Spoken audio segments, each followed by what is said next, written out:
Bienvenue dans l'émission Saveurs divines.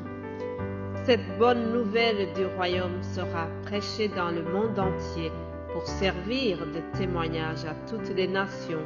Alors viendra la fin. Ce pain céleste vous est présenté par Immaculée Niraneza.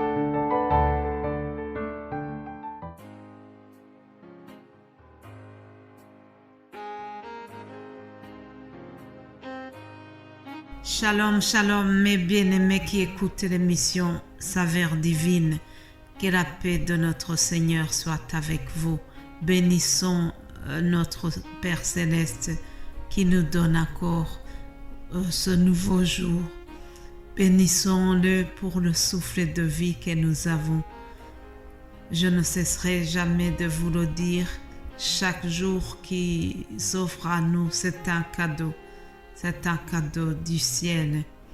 À chaque fois que nous respirons, que nous arrivons à un autre jour, nous devons vraiment rendre grâce à Dieu pour cela.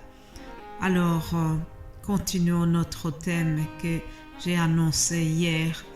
Nous sommes en train de parler sur comment se débrouiller, comment se débarrasser du vieil homme ou bien se débarrasser de l'ancienne nature pécheresse pour revêtir l'homme nouveau, pour revêtir la nature de Christ. Alléluia. Tout commence par la nouvelle naissance, chers amis. Nous devons d'abord naître de nouveau. C'est ce que Jésus a dit à Nicodème. Évangile selon Jean 3, nous voyons un homme qui est allé voir Jésus pendant la nuit. Il y a un homme d'entre les pharisiens nommé Nicodème, un chef des Juifs qui vint lui auprès de Jésus de nuit et lui dit: Rabbi, nous savons que tu es un docteur venu de Dieu, car personne ne peut faire ces miracles que tu fais si Dieu n'est pas avec lui. Jésus lui répondit: en vérité, je te le dis, si un homme est né de nouveau, il ne peut voir le royaume de Dieu. Nicodème lui dit: comment un homme peut-il naître quand il est vieux? Peut-il rentrer dans le sein de sa mère et naître? Jésus répondit: en vérité, je te le dis, si un homme est né d'eau et d'esprit, il ne peut entrer dans le royaume de Dieu. Voilà, ça concerne la nouvelle naissance. Ce n'est pas ça le but de l'enseignement d'aujourd'hui. Nous avons déjà enseigné sur la nouvelle naissance.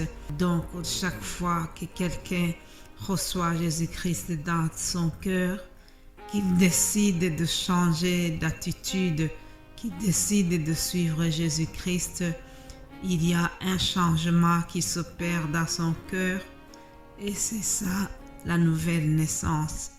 Alors, normalement, cette nouvelle naissance s'accompagne aussi du changement de caractère. Il y a un changement de mode de vie. Ça doit s'accompagner en tout cas d'un changement remarquable.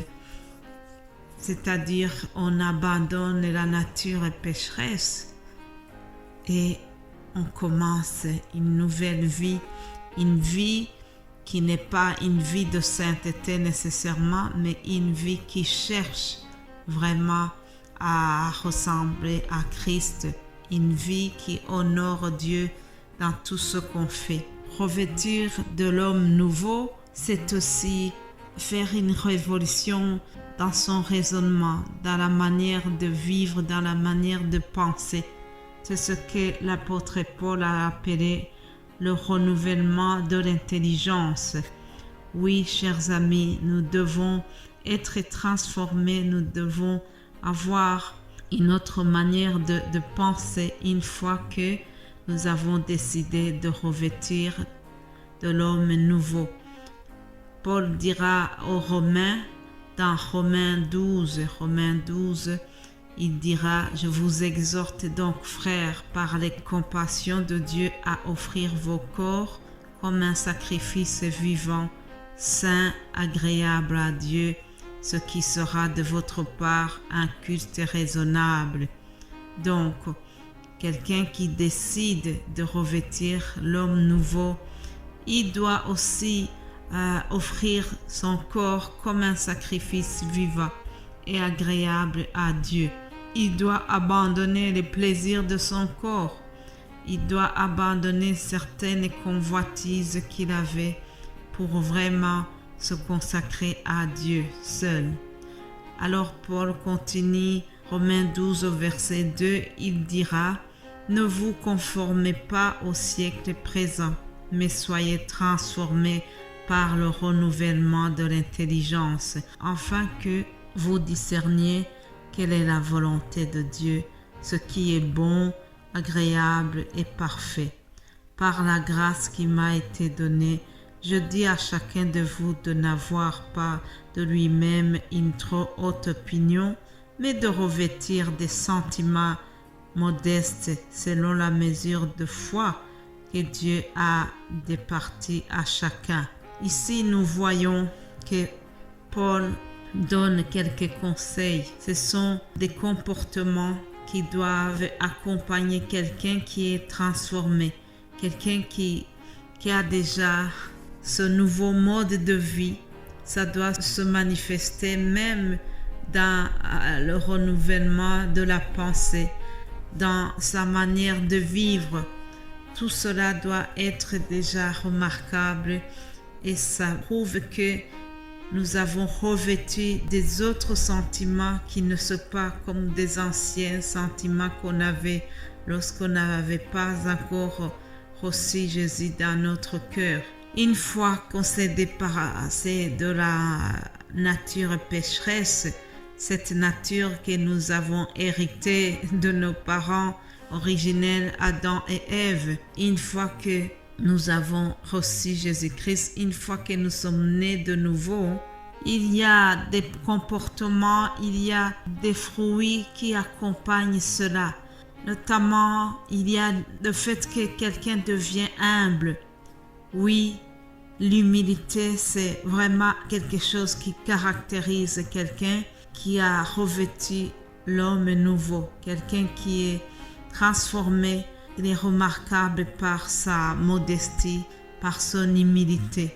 C'est ce que l'apôtre Paul vient de nous dire en disant de ne pas avoir une trop haute opinion de nous-mêmes, mais de revêtir des sentiments modestes. Revêtir des sentiments modestes, voilà ce qui caractérise un homme qui est nouvellement né de l'Esprit Saint. Alléluia. Avant de terminer cet audio, je voudrais souligner aussi que lorsque on s'est débarrassé de l'ancienne nature et qu'on a réellement porté l'homme nouveau, on doit porter les fruits de l'Esprit Saint. Quels sont ces fruits? Nous les trouvons dans Galates 5, 22, où Paul nous décrit les fruits de l'Esprit Saint. Mais le fruit de l'Esprit, c'est l'amour, la joie, la paix, la patience, la bonté, la bienveillance, la foi, la douceur, la maîtrise de soi. Et la loi n'est pas contre ces choses.